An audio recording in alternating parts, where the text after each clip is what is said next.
Hello friends, welcome to Shruthi's food lab. ഇന്ന് നമ്മൾ ഉണ്ടാക്കാൻ പോകുന്നത് നല്ല സോഫ്റ്റ് ആയിട്ടുള്ള ആലു പറാത്തയാണ്.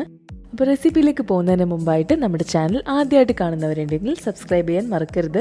സൈഡിൽ കാണുന്ന ബെല്ലൈക്കൺ കൂടി എനേബിൾ ചെയ്തിട്ടുണ്ടെങ്കിൽ നമ്മുടെ ലേറ്റസ്റ്റ് വീഡിയോസിൻ്റെ എല്ലാം നോട്ടിഫിക്കേഷൻസ് ഫോണിൽ ലഭിക്കുന്നതായിരിക്കും.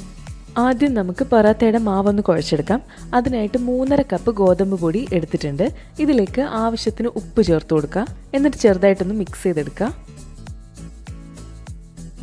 ഇതിപ്പോൾ ഞാൻ ചെറുതായിട്ട് മിക്സ് ചെയ്തെടുത്തിട്ടുണ്ട്. ഇതിലേക്ക് 1/2 കപ്പ് പാല് ചേർത്ത് കൊടുക്കാൻ പോവാണ്. നമുക്കിതിനെ ഒന്നുകൂടെ ഒന്ന് മിക്സ് ചെയ്തെടുക്കാം. ഇതിലേക്ക് ആവശ്യത്തിന് വെള്ളം കൂടി ചേർത്ത് ചപ്പാത്തിയുടെയൊക്കെ മാവ് കുഴയ്ക്കുന്ന പോലെ നമുക്ക് കുഴച്ചെടുക്കാം.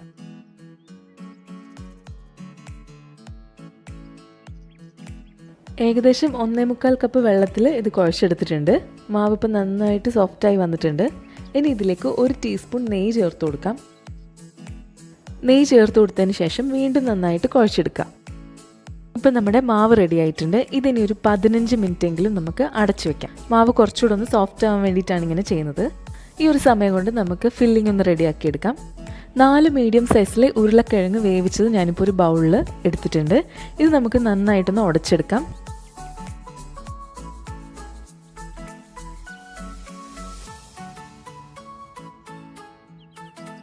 ഉടച്ചെടുത്ത് കഴിഞ്ഞാൽ ഒരു മീഡിയം സൈസിലെ ഉള്ളി ചെറുതായിട്ട് അരിഞ്ഞത് ഇതിലേക്ക് ചേർത്ത് കൊടുക്കാം. ഇതിൻ്റെ കൂടെ തന്നെ എരിവിനനുസരിച്ച് പച്ചമുളക് കൂടി ചേർത്ത് കൊടുക്കുക. ഞാനിപ്പോൾ ഒരു വലിയ പച്ചമുളകാണ് ഇങ്ങനെ ചെറുതായിട്ട് അരിഞ്ഞ് ചേർത്ത് കൊടുത്തിരിക്കുന്നത്.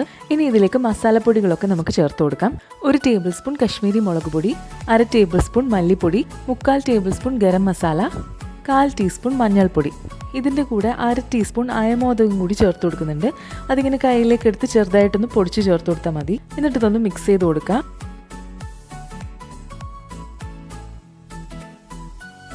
അതുപോലെ ഇതിലേക്ക് ഇഞ്ചിയുടെയും വെളുത്തുള്ളിയുടെയും പേസ്റ്റ് ചേർത്ത് കൊടുക്കുക.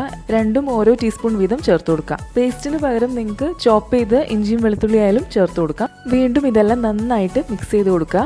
അതുപോലെ ഉരുളക്കിഴങ്ങ് വേവിച്ചെടുത്തപ്പോൾ ഞാൻ കുറച്ച് ഉപ്പ് ചേർത്തായിരുന്നു വേവിച്ചത്. അപ്പോൾ ഇതിലേക്ക് ഇനി ഉപ്പ് ആവശ്യമുണ്ടെങ്കിൽ അതും കൂടി ചേർത്ത് കൊടുക്കുക. ഞാനിപ്പോൾ രണ്ടാമത് കുറച്ച് ചേർത്ത് കൊടുക്കുന്നുണ്ട്. ഇപ്പോൾ പറാത്ത ഉണ്ടാക്കാൻ വേണ്ടിയിട്ടുള്ള ആലുവിൻ്റെ ഫില്ലിംഗ് റെഡി ആയിട്ടുണ്ട്. ഇനി നമുക്ക് പറാത്ത എങ്ങനെയാണ് പരത്തിയെടുക്കുന്നതെന്ന് നോക്കാം.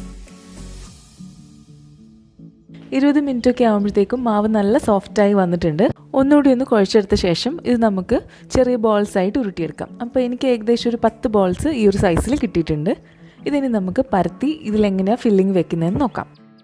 ഒരു പ്ലേറ്റിൽ ഞാൻ കുറച്ച് ഗോതമ്പ് പൊടി പരത്തിയെടുക്കാൻ വേണ്ടിയിട്ടുള്ള അളവിന് മാത്രം എടുത്തിട്ടുണ്ട്. ഓരോ ബോൾസും എടുത്തിട്ട് നമുക്ക് ഈ ഗോതമ്പ് പൊടിയിൽ നന്നായിട്ടൊന്ന് ഡിപ്പ് ചെയ്തെടുക്കാം. 2 സൈഡും നന്നായിട്ട് കൈകൊണ്ട് തന്നെ ഇങ്ങനെ ചെറുതായിട്ടൊന്ന് ഒരേ രീതിയിൽ വരുന്ന പോലെ പരത്തിയെടുക്കാം.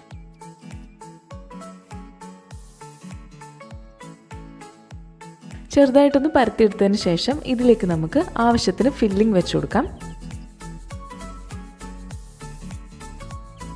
ഇനി ഇതിൻ്റെ ഈ സൈഡ്സൊക്കെ സെൻറ്ററിലേക്ക് കൊണ്ടുവന്നിട്ട് മോമോസൊക്കെ നമ്മൾ സാധാരണ ഫോൾഡ് ചെയ്തെടുക്കുന്ന പോലെ ഫോൾഡ് ചെയ്തെടുക്കാം.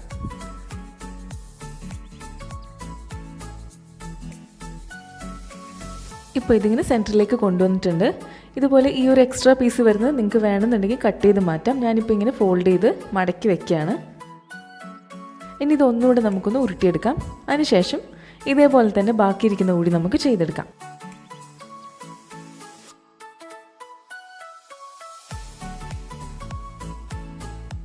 ഞാനിപ്പോൾ കുറച്ചെണ്ണത്തിൽ ഇങ്ങനെ ഫില്ലിങ് വെച്ച് കൊടുത്തിട്ടുണ്ട്. ഇതിനിയും പരത്തിയെടുക്കുന്നത് എങ്ങനെയാണെന്ന് നോക്കാം. ടേബിൾ ടോപ്പിലേക്ക് കുറച്ച് ഗോതമ്പ് പൊടി ഡസ്റ്റ് ചെയ്ത് കൊടുത്തതിന് ശേഷം ഓരോ ബോൾസും നമുക്ക് പരത്തിയെടുക്കാം.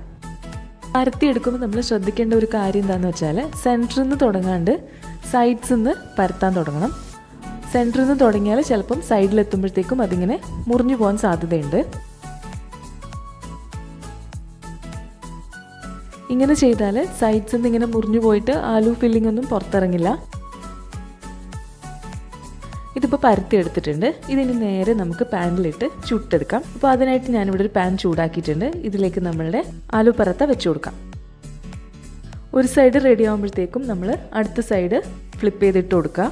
ഞാനൊരു മീഡിയം ഫ്ലെയിമിലാണ് ഇതിപ്പോൾ വെച്ചിട്ടുള്ളത്. അപ്പോൾ മറിച്ചിട്ട് സൈഡിലേക്ക് നമുക്ക് കുറച്ച് നെയ്യ് ബ്രഷ് ചെയ്ത് കൊടുക്കാം. അപ്പോൾ നിങ്ങൾക്ക് വേണമെന്നുണ്ടെങ്കിൽ നെയ്ക്ക് പകരം ഏതെങ്കിലും വെജിറ്റബിൾ ഓയിൽ യൂസ് ചെയ്താലും മതി. കോക്കനട്ട് ഓയിൽ എന്തായാലും യൂസ് ചെയ്യരുത്. അപ്പോൾ അതിന് പകരമായിട്ട് നിങ്ങൾക്ക് സൺഫ്ലവർ ഓയിലോ ബട്ടർ ആയാലും നിങ്ങൾക്ക് യൂസ് ചെയ്യാം. ഇനി ഇതൊന്ന് മറിച്ചിട്ട ശേഷം മറ്റേ സൈഡിലൂടി നമുക്ക് നെയ്യൊന്ന് ബ്രഷ് ചെയ്ത് കൊടുക്കാം. ഇനി ഇതിൻ്റെ ഉൾവശമൊക്കെ ഒന്ന് വേവുന്ന വരെ നമുക്കൊന്ന് വെയിറ്റ് ചെയ്യാം. തിരിച്ചും മറിച്ചും ഇടയ്ക്കിടയ്ക്ക് ഇട്ട് കൊടുക്കുക.